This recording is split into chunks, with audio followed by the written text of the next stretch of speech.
Our salute to the great Judy Garland continues next here on Turner Classic Movies.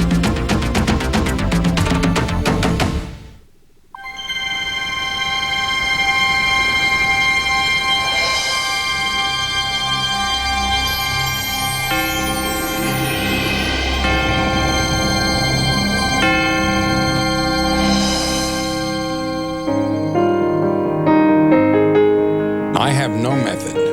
I think about the character, I read the script again, I think about the character, read the script again, think about the character, and then I'm ready.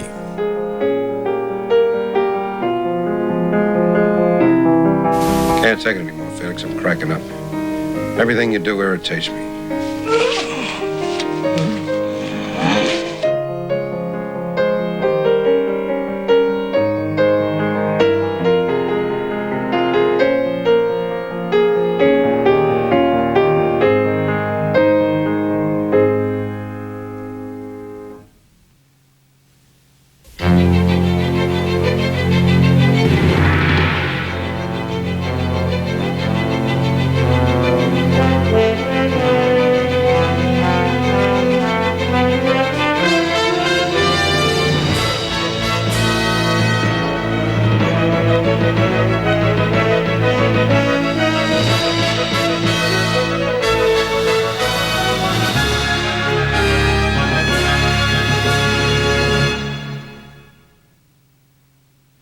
Hi there, I'm Robert Osborne. Our very special evening with The Wizard of Oz continues right now with a terrific documentary that was made to commemorate the 50th anniversary of the film. It's called The Wonderful Wizard of Oz, The Making of a Movie Classic. And it's filled with really interesting behind-the-scenes stories about the film that, well, because of its exposure on television, it's been seen by more people worldwide than any other. Using archival interviews with people like producer Mervyn LeRoy and actors Ray Bolger and Jack Haley, as well as interviews with Judy Garland's daughters, Liza Minnelli and Lorna Luft, this documentary traces The Wizard of Oz from its origins as a classic children's novel written by L. Frank Baum through the difficult and hazardous film production period. Along the way, we'll learn why Buddy Ebsen had to drop out of the movie and what other actors were considered for the roles of the Wizard and the Wicked Witch of the West, and why Over the Rainbow was almost cut out of the film altogether. We'll also learn how the MGM Special Effects Department created the tornado and why author Frank Baum chose to call his magical world Oz. And we'll also find out just how troublesome the actors who played the Munchkins could be during production. Here it is, hosted by Angela Lansbury and directed by Jack Haley Jr., the son of the Tin Man himself. Here's The Wonderful Wizard of Oz, The Making of a Movie Classic.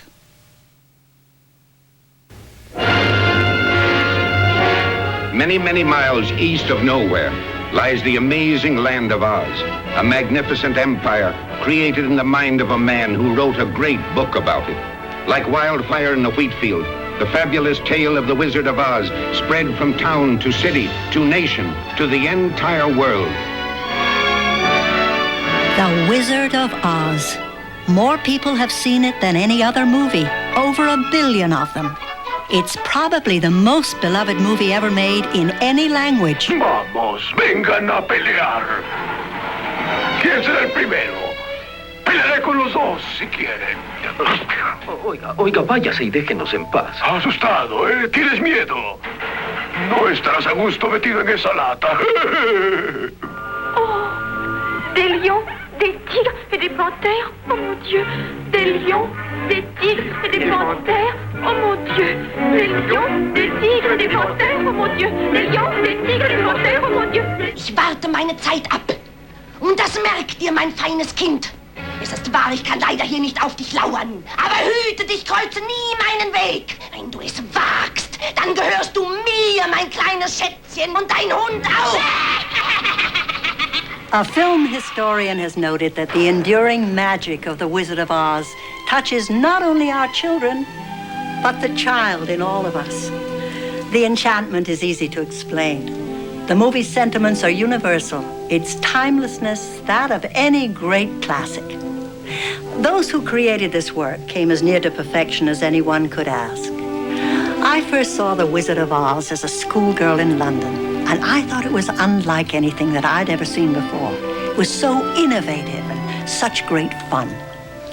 Later, when I began to watch it on television with my children and then my grandchildren, with each viewing I realized that indeed this is a very special motion picture. A movie filled with values that we all cherish. A movie for all of us, for all time. This is part of a missing number from The Wizard of Oz. Why it is missing will be explained as we share the reminiscences of many who were part of the fascinating history of Oz. Backstage, there was confusion, chaos, and often danger. Now, for the first time, you're going to learn this remarkable story told by those who participated in the making of a movie classic. They didn't want to do that, believe me, to spend that much money, because that was a lot of money in those days, $2.6 million, a lot of money. And they almost fired me for spending so much money. We finally took some of the makeup off. They took some of the makeup off, and we went to the commissary. And it was such a frightening thing to see for other people, because what we looked like were people from another world, with those weird kind of faces that we had, and they just kicked us out of the commissary and made us eat in the dressing room. People question me like you're questioning me now, and say it must have been fun making that picture. It was not fun like hell. It was fun. It was a lot of hard work. It was not fun at all. There's nothing funny about it.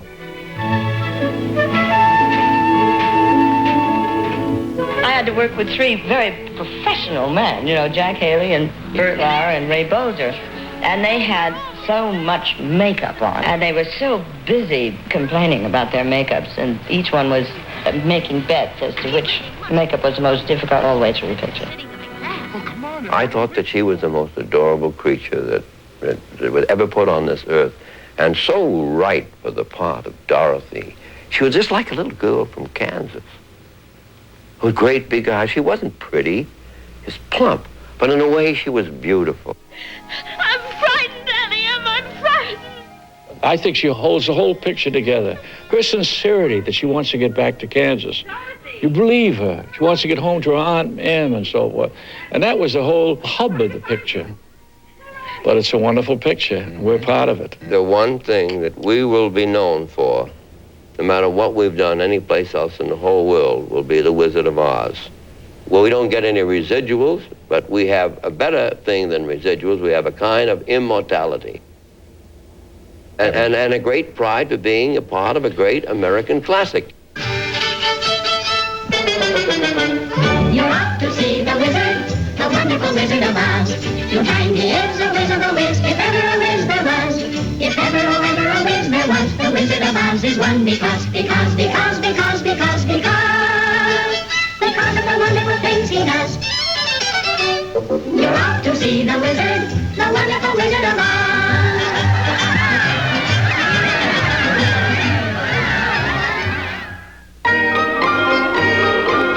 In the summer of 1989, there is an extraordinary outpouring of affection as all across America fans celebrate the 50th birthday of the Wizard of Oz.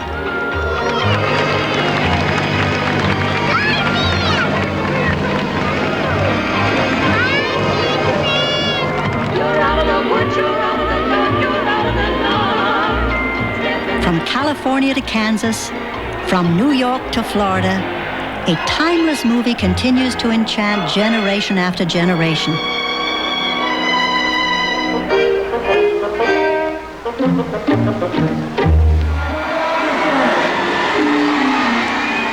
On a drizzly Sunday morning in August, Midtown Manhattan comes to a halt as the most spectacular Oz event of the year takes place. This happening will find its way into the Guinness Book of World Records, with nearly 5,000 excited participants tap dancing down 34th Street. After weeks of rehearsal, the youngsters give it their all, knowing they'll be seen on TV, even if it's just for a fleeting moment.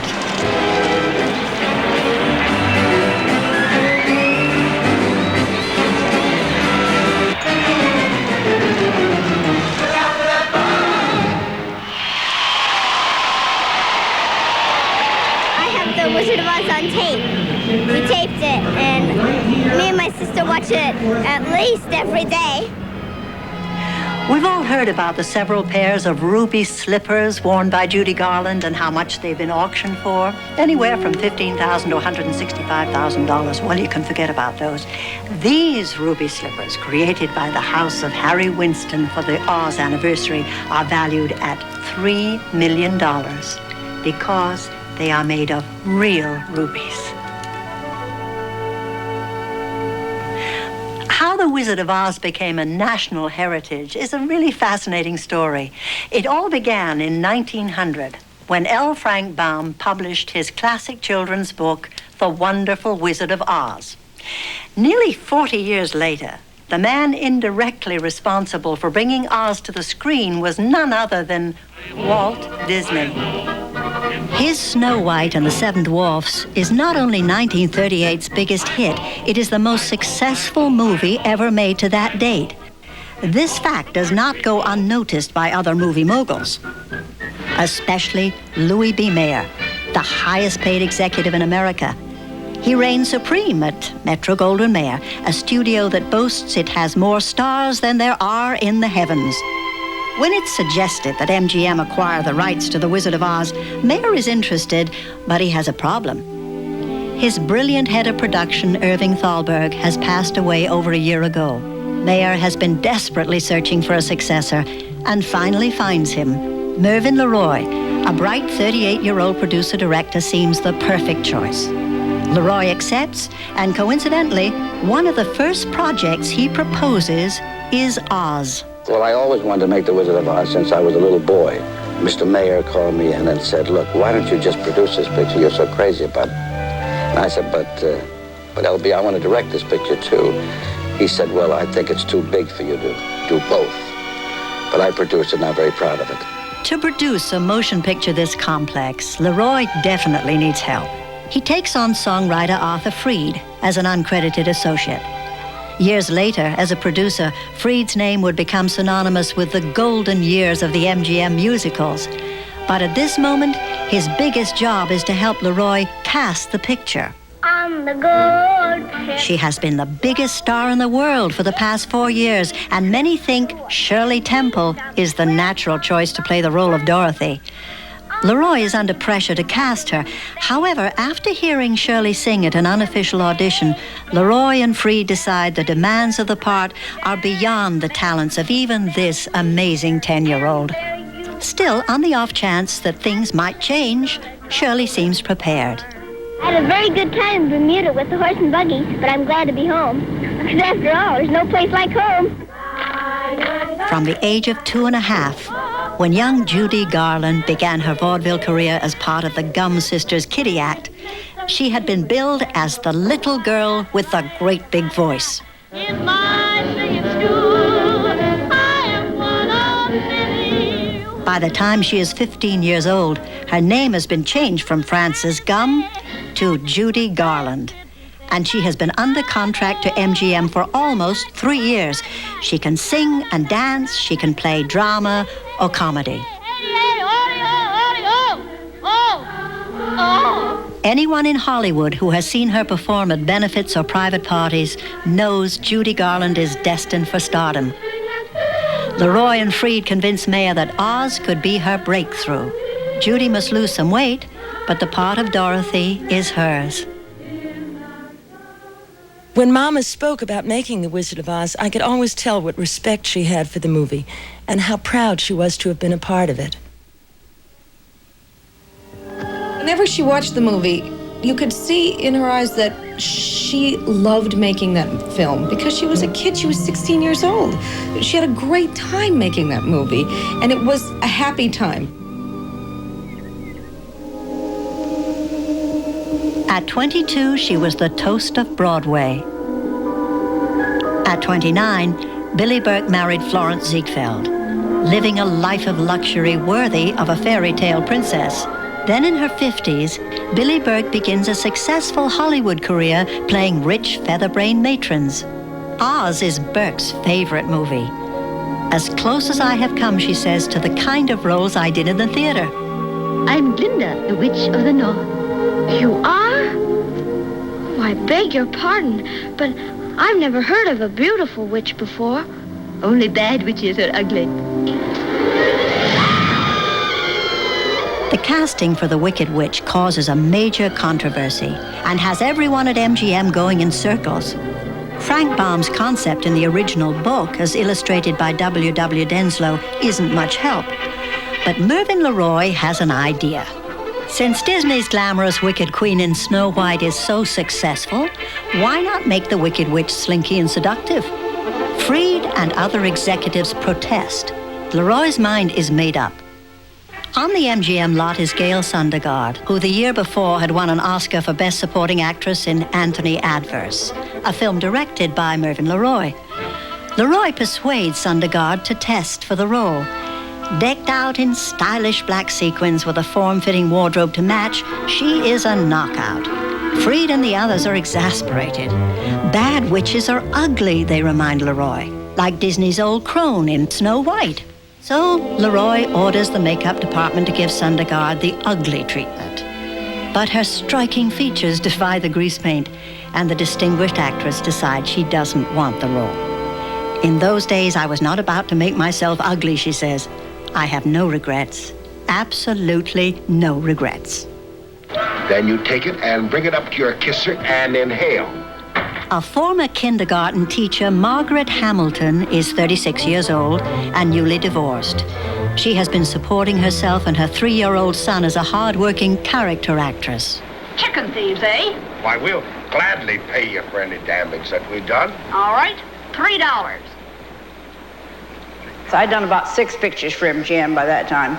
And one day my agent called and said, Maggie, he said, they're really kind of interested in you. And I said, what for? He said, they're sort of interested in you for a part in The Wizard of Oz. And I said, oh, gosh, think of that. I said, I loved that story from the time I was 4 years old. What is it? And he said, well, the witch. And I said, the witch? And he said, then he said the final thing. He said, yes, what else? The title role of the wizard encourages many diverse contenders. Ed Wynn, a popular radio comedian who concludes the part is too small.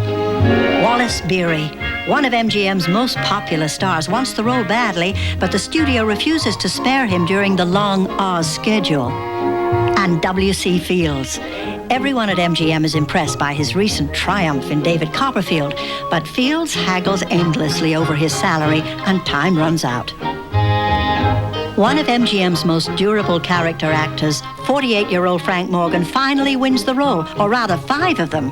He is delightfully versatile as the wizard, Professor Marvel, the doorman, the cabbie, and the guard. This is the last straw. Everyone's favorite choice to play the Cowardly Lion is Bert Lahr, Broadway's leading clown, known for his explosive comedy style. $3,000? We're rich, we're rich, we're rich! Happy times, boy, happy times, boy! You brought us luck, you brought us luck!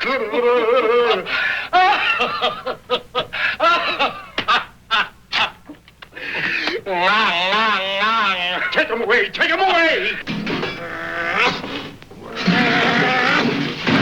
He was a very raucous, loud, energetic, low comic. And really, the only way he could make it in Hollywood, given that energy, was as an animal. Because as a real person, blown up 8 times larger than life, that energy was kind of oppressive to the paying customer. But as an animal, it was perfectly acceptable. Shame on you! What did you do that for? I didn't buy them. No, but you tried to. He had been a bank clerk, a vacuum cleaner salesman, and an accountant. Not the usual background for an acclaimed Broadway star.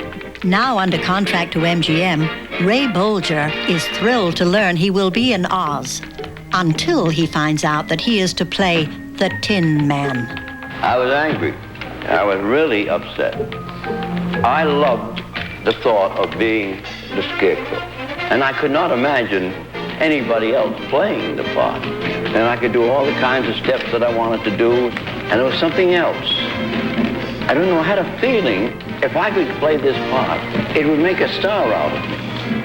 And then I got my wife and I went up to Mr. Mayor's office, and we fought and fought and fought, and I finally won out.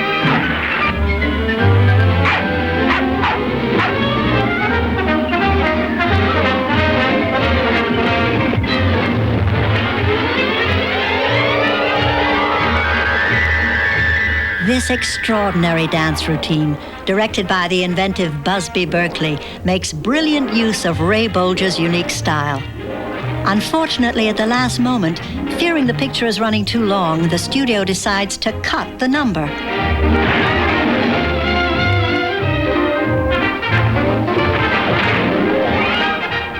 Recently discovered in the MGM vaults, it raises the question, how long is too long?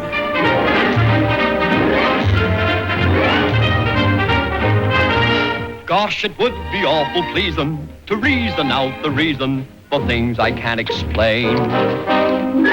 Then perhaps I'll deserve you and be even worthy of you if I only had a brain.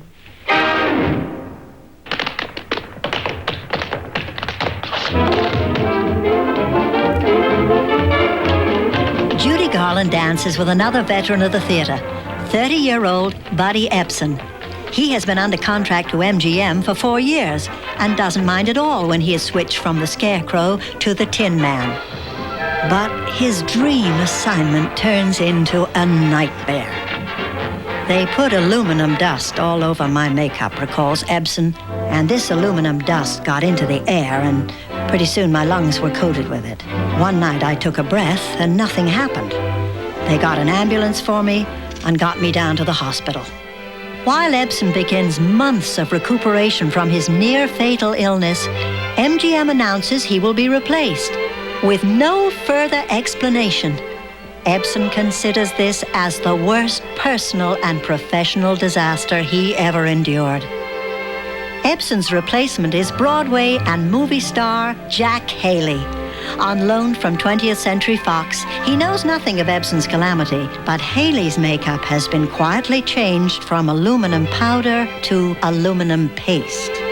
When Haley reports to MGM, he encounters a concerned director, Victor Fleming. The first day shooting, we had a little talk. He said, Jack, have you thought about how you're going to approach this? I said, sure. He said, how? I said, well, I have a son, 4 or 5 years old. And when I go home at night, he insists that I come up and tell him a story. My thinking is to have that same approach in the character. He said, well, give me an example. Well, a long time ago, I was standing here and it started to rain. That's it. That's it. And it was the right way to do it. But he knew it right away when he heard it. He knew that was what he wanted. Camera's ready. Sound is ready.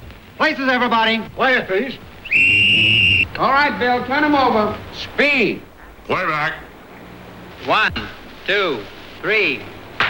We're out to see the wizard, the wonderful Wizard of Oz. Here he is, a wizard of a wizard, ever a wizard there was. After weeks of uncertainty, cameras start to turn. But the troubles of Oz have only just begun. The wonderful things he does.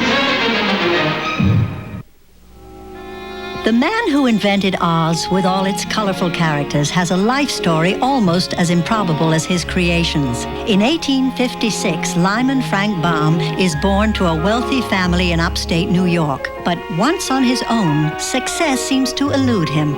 He fails as a store manager, reporter, and traveling salesman. In 1898, his mother-in-law inspires him to write a children's story based on the fantastic tales he constantly invents to entertain his 4 sons and their friends. But first, Baum needs a title. One day, he was sitting at his desk and looking at his filing cabinet, and the first drawer was A to N, and the second drawer was O to Z, which would be Oz. But that would be an excellent title for the imaginary land. Oz becomes a publishing sensation with the first 14 volumes written by Baum. successful author moves to Hollywood, where he writes, produces, and directs several Oz silent films, but typically his company loses money. Baum remains in Hollywood, turning out a new Oz book every year. His favorite pastime is puttering in his garden under the warm California sun. When L. Frank Baum dies in 1919 at the age of 62, a critic writes, "The children of the world have lost their dearest friend." This is a first edition of L. Frank Baum's original Oz adventure. It's over 90 years old now, but the story's as fresh, lively, and imaginative as the day it was written. By 1938, over 10 million Oz books had been sold, captivating 4 generations of children.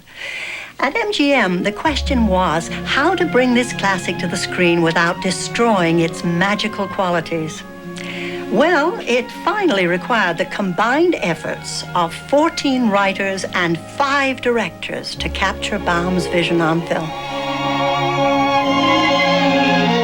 The screenplay is credited to 3 writers: Florence Ryerson, Edgar Allan Wolfe, and a young man who deserves most of the praise. 26-year-old Noel Langley contributes key elements to the script. He changes Dorothy's shoes from silver to ruby. He establishes the fantasy characters as hired hands on the Kansas farm, and he inspires Dorothy to realize there's no place like home. 2 young men from Broadway are assigned to write the songs for Oz. Harold Arlen will compose the music. E.Y. Yip Harburg will create the lyrics and make important contributions to the script and casting of the film. Harold Arlen recalls the birth of the most popular song from their score. We had finished most of the songs, or all of the songs, but the one for Judy in Kansas. And I knew what I wanted, but when it doesn't come, it becomes one of those things that bugs you. And most of us don't like to be bugged. I said to myself, let's go to Grauman's Chinese. And I said, you drive the car. I don't feel too well right now. I wasn't thinking of work. And as we drove by Schwab's drugstore, I said, pull over. And we stopped. And I took out my little piece of manuscript and put down what you know now is Over the Rainbow. Of course, it needed Mr. Harburg's lyric. It's an arid, colorless place. Almost no flower is there because it's so dry. The only thing in her life that was colorful at that point was, I thought, the rainbow. It was the only thing of color that she had ever seen. So I said, I must have a song with rainbow in it.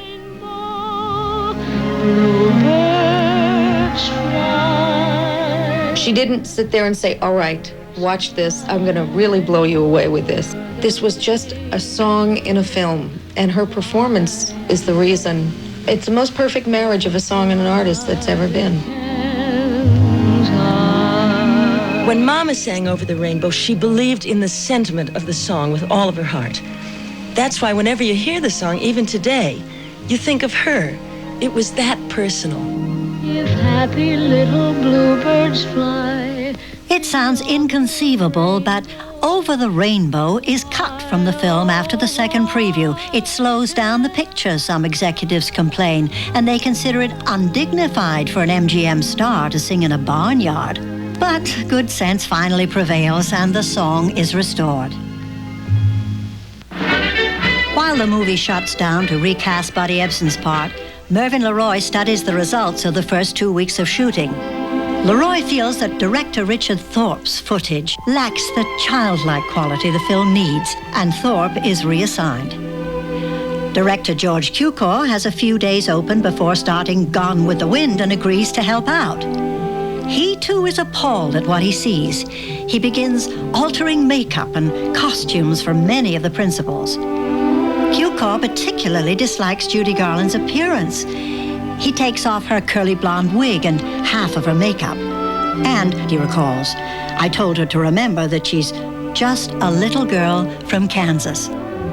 George Cukor departs, never realizing how valuable his unsung efforts will be to the final film. And now Leroy makes a surprising decision. He chooses Victor Fleming to take over. Now, Fleming is a tough-talking, no-nonsense director who goes biking and big game hunting with his buddy, Clark Gable.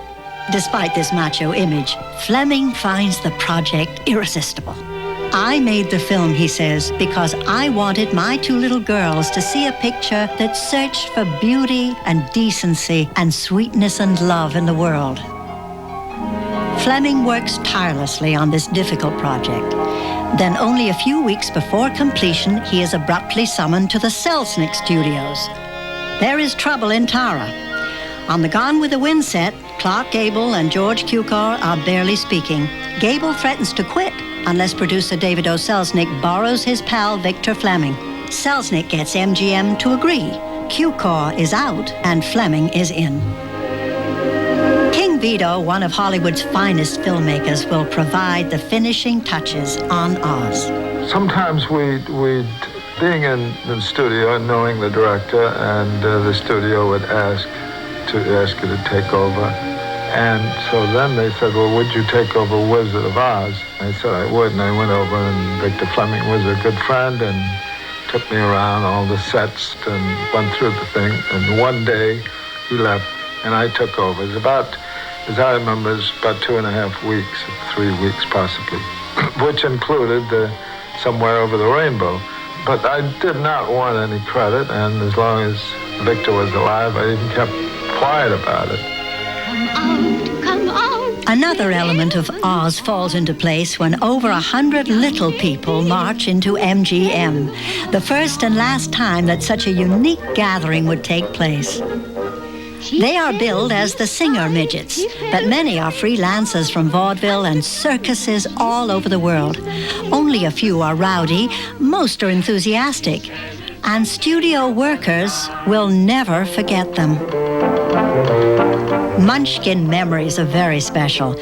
The young man in the middle is Jerry Marin. We represent the Lollipop Guild, the Lollipop Guild, the Lollipop Guild, and in the name of the Lollipop Guild. We wish to welcome you to Munchkin Land.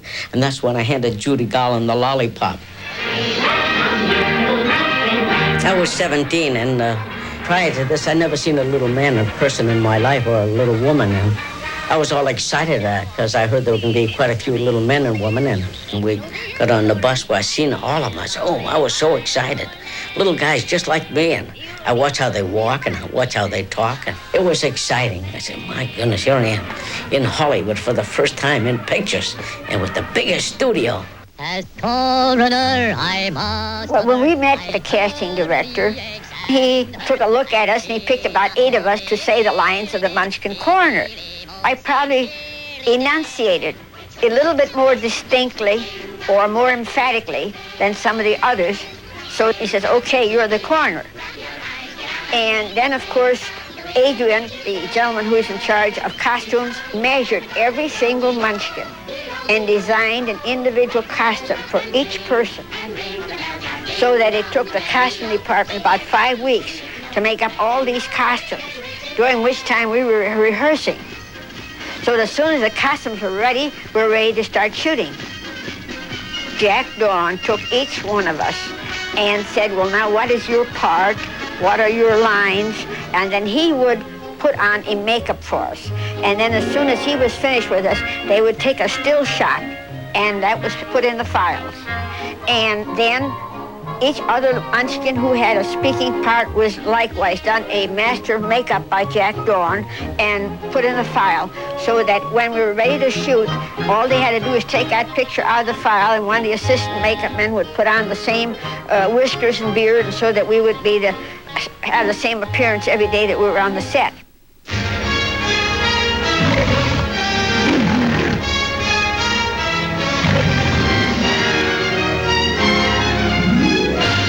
He's known as Leo the Lion's best friend. A. Arnold Gillespie, everyone calls him Buddy, is Hollywood's dean of special effects. And Oz presents him with his greatest challenge. Buddy Gillespie must create a dazzling array of special effects, many of them never before attempted. A floating farmhouse and a floating head. A melting witch and flying monkeys. Fireballs, talking trees, and a terrifying tornado. Ever wonder how this special effect was accomplished? Gillespie drops a miniature farmhouse from the top of a soundstage. He shoots it in slow motion and later will reverse the film so the farmhouse appears to be falling into the camera. The floor of the soundstage is painted to look like a Kansas sky with some dry ice vapor for clouds. The most astonishing illusions often have the simplest explanations. Buddy Gillespie reveals his solution to a spectacular effect no one has ever tackled before. The Wizard of Oz, of course, presented a lot of very, very interesting problems, and the tornado was one of the toughest, naturally, that we had faced. We didn't quite know what to do. But anyway, the tornado was finally resolved by building a funnel type of thing out of muslin, and we put the top part of the thing on a gantry that moved the full length of the stage. And the lower part of the tornado went into a slope in the floor with an S sort of a path, and it progressed towards the camera with a dustpan with Fuller's Earth, which gave the cloud of dust at the bottom. And the tornado was about 30 some odd feet in length.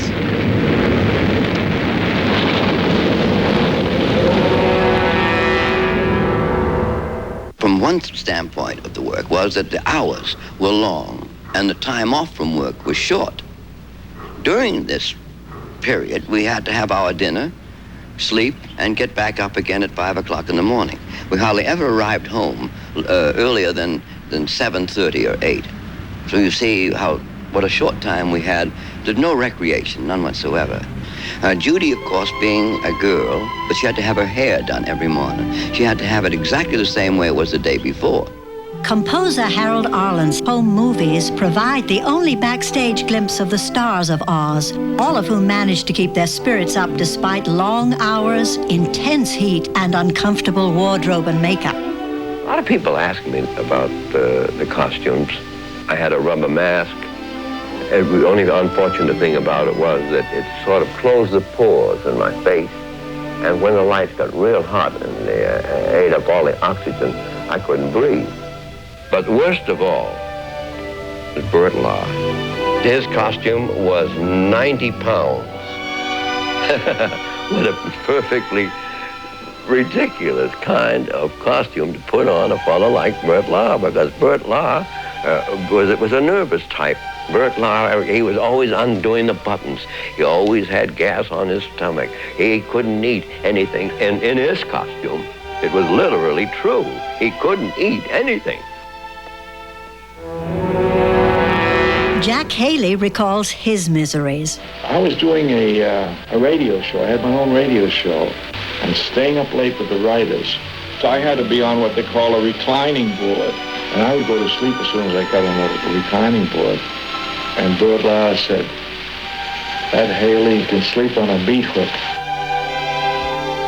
In a film that is breaking new ground, there are all sorts of unexpected accidents and injuries. For Margaret Hamilton, Oz is a frightening experience that she will always remember. It was the end of my first scene of the picture. And she pulls around and stands on this little elevator that went down slowly or went down fast. In this case, it dropped out from under me. It left my feet and I followed it. And it went just like clockwork, and that's the one you see. The first one we did. Then we came back from lunch, and everybody again is tired. It was all just one mistake after another. And I stepped down, the smoke all came up, and I went down. I felt just something warmth on my face. And then there were some dropping things burning, and I thought, what in the world is that? I had a wonderful young man, Jack Young, who really saved my life. He was right there and grabbed hold of me, and we ran to the first aid station on the set, and where he began working on my face to get the makeup off. We didn't know this until really the next day, but I had a 2nd degree on my face and 3rd on my hand. After he got the makeup off, which was very traumatic for me because it just hurt so much. I was just, you sort of tremble. You just can't help it. I was just shaking with it. And finally he got through, and he said, oh, I know it's been awful, honey. He said, but I'll tell you about it. Right now I want you to know that there's copper in that makeup, and if I didn't get that off, it would have gone on eating into your face. The house began to pitch, and the kitchen took a switch. The legends of Munchkin mischief begin almost immediately. Most stories are greatly exaggerated. Some are true. An eyewitness is 31-year-old MGM contract player Robert Young. It was kind of interesting when I look back now. I always thought of a major lot as like a small town. And these Munchkins, they were all over the place. And so many of them, I lost track, I don't know, 100 or something like that. And wonderful little people. I just loved them, adored every one of them. But they were all over the place. And they were hiding under benches, and they come out of the bushes, and they were climbing upstairs and falling downstairs. Because as soon as the director said cut, they went, you know. When we were doing the picture, they tried to restrict us because, don't forget, you got about 125 midgets, and they were all curious. And there were two brothers. They were a little bit drunky, you know. But not on the set, though, believe it or not. There was one other little gentleman. He drank quite a bit, but he was very quiet. He was the perfect image of a midget, you know. Hamburg hat, the little cane. I mean, he was cute as a Bugsy. A boy could eat drink. No, they didn't have much time. We worked 6 days a week, from 5 in the morning till about 6 in the evening. The only day they had off was Sunday. So it was 90% fabrication. It makes for good copy, I guess. Judy Garland's children, Liza Minnelli and Joey and Lorna Luft, have personal insights into the Munchkin adventures. The stories proliferate with their mother's occasional appearances on the Jack Parr TV show. Oh, I see. Well, what about the Munchkins? Yeah, how about the what? The Munchkins. Munchkins. Yeah. Were they little kids or were they little men? Drunks. They were little drunks? Yeah, they were. What they... What they... You got me stuttering. What did they do? What did they do? What did they do? Well, one of them, who was about 40, a gentleman asked me for dinner, and I couldn't say, I don't want to go out. I can't because you're a midget. I just said, no, my mother wouldn't like it. And come on, bring your ma, too, you know. How big was he? About 2 inches high. Our mother had an amazing sense of humor, and anybody who really knew her knew what a funny, bright, witty raconteur she was, and her vocabulary was immense. And she had a way of telling a story. She could change anything. So anything that she talked about would become an epic joke, almost. And we used to love to listen to her. And she did that several times, telling stories about the Wizard of Oz. And they have since passed into myth. I mean, people believe a lot of the things that she has told, which in fact, we know are not true. Whenever we do that little dance up the yellow brick road. Yeah, I remember that. I was supposed to be with them. Yeah. You know. They'd crowd you out. They'd shut me out. They'd close in the three of them, and I would be in back of them dancing. and I wasn't good enough, you know, to say, wait a minute. And so the director, Victor Fleming, was a darling man. He was always up on a boom. Would say, hold it, you three dirty hands, let that little girl in there. Another tall tale by Judy Garland. New Year's Day, 1939. The Wizard of Oz still has 3 more months of shooting, but the MGM publicity department is wasting no time. An elaborate float makes a grand appearance in the Tournament of Roses parade, and thousands of children get an eye-popping look at their Oz fantasy characters come to life.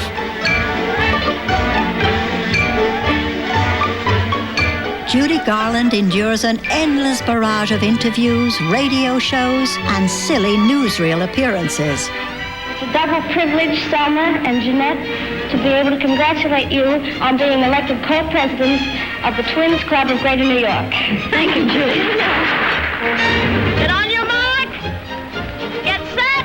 Go. Even Judy Garland's 17th birthday party becomes a public event.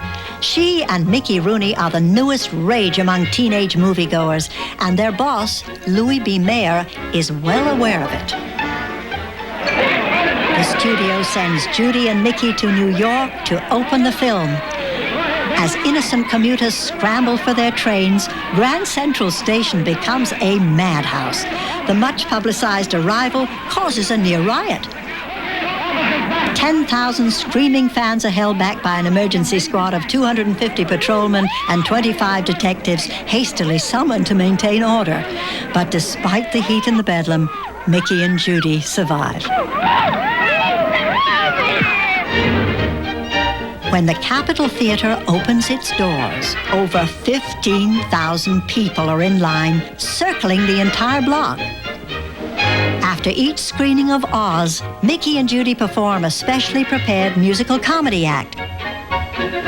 Garland and Rooney and Oz break all attendance records in one of the most successful launchings of a film in history. Wherever they appear, New York audiences go wild. One reporter says, "These kids are the biggest news since Lindbergh came home." At the New York World's Fair, Mayor Fiorello LaGuardia gives Mickey and Judy a guided tour. Mr. Mayor, that looks like we're going to move in. You bet a lot. You move in, you tell the kids, and hey, what do you think of this fair? Isn't it great? It's really wonderful. Isn't it fine? This would be the last summer of peace before World War II begins. For millions. For years, it's the end of the yellow brick road. No more rainbows.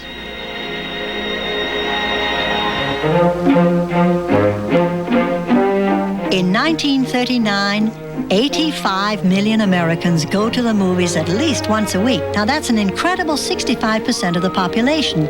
But what a selection they have. Most movie critics and film historians agree that in 1939, Hollywood produced more classic films than it did in any other year. Oz must compete for its audience against movies like these.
The Wind sets box office records that will stand for decades.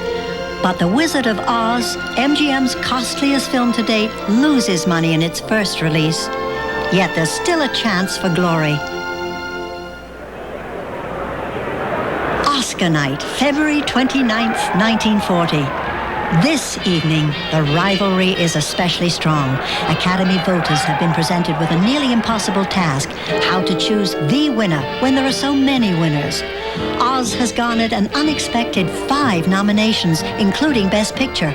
But Gone with the Wind, boasting a total of 13 nominations, is the odds-on favorite. It would appear that David O. Selznick and Vivien Leigh are shoo-ins in their respective categories. Still, the Oscars have always been an evening of surprises, and the other nominees pray for a miracle. Master of Ceremonies Bob Hope sets the tone for the evening. Thank you, ladies and gentlemen. Really, I think this is a wonderful thing, a benefit like this for David Selznick, and I want to tell you... No one is really surprised when Selznick's team dominates the ceremonies with an unprecedented 8 Academy Awards, including Best Director for Victor Fleming, who probably would have been nominated for Oz had he not also directed Gone with the Wind. Ironically, it's Fleming's other producer, Mervyn LeRoy, who presents his Oscar, but Oz is not altogether out of the running. Herbert Stothart wins for his brilliant musical scoring, and Harburg and Arlen win for their song, Over the Rainbow. Then, Mickey Rooney makes a welcome announcement. Members of the Academy, ladies and gentlemen, honored guests, it's my privilege this year to present that award for the outstanding performance by a juvenile actress during the past year, Miss Judy Garland.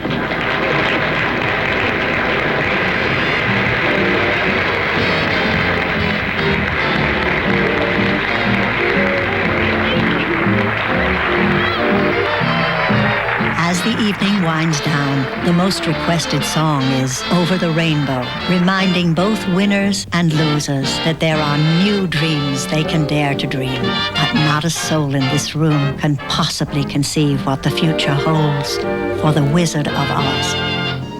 Toto, I have a feeling we're not in Kansas anymore.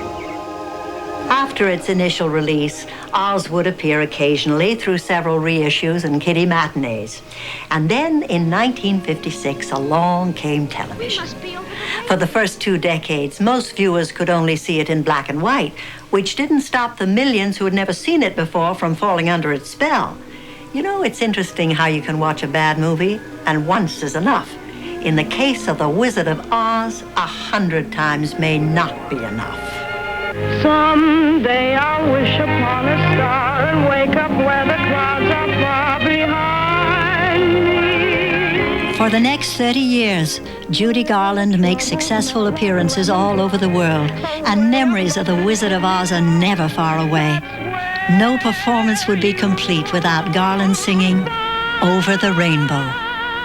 In a letter to Harold Arlen, Judy writes, Over the Rainbow has become part of my life.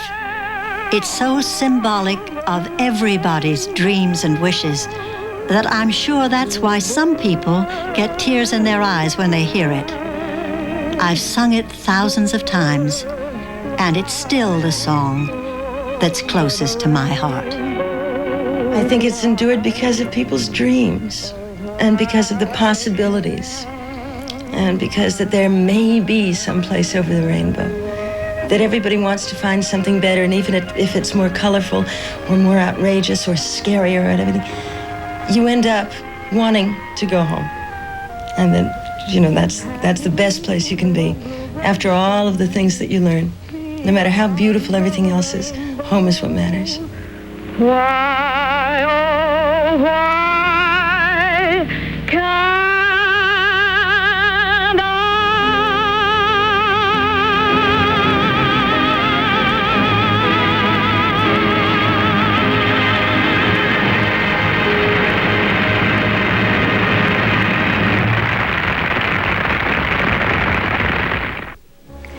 Oz succeeded in spite of its chaotic creative process. The fate somehow uniting those who cared about the project, those who were more than capable at their jobs, those who were genuinely proud of their work. The film that we enjoy so much is the happy result of their collaborative efforts. So let's all say thank you to them, and keep these marvelous talents in mind the next time you and I watch the wonderful Wizard of Oz. Let's get out of here. Look, Emerald City is closer and prettier than ever. You're out of the woods, you're out of the dark, you're out of the night. Step into the sun, step into the light. Keep straight ahead for the most glorious place on the face of the earth or the sky. Step into the sun, step into the light, march up to the gate and build it.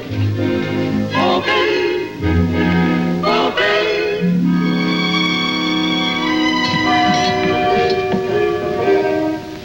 Who rang that bell?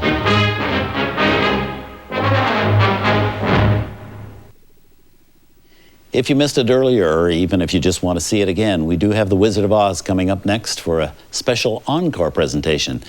This time, however, we're going to offer something extra special for you. It seems that there's an unusual connection between The Wizard of Oz and the Pink Floyd album Dark Side of the Moon. If you start the album at precisely the right time, just as Leo the Lion... Wow, what a ride. Did you make a tape for me to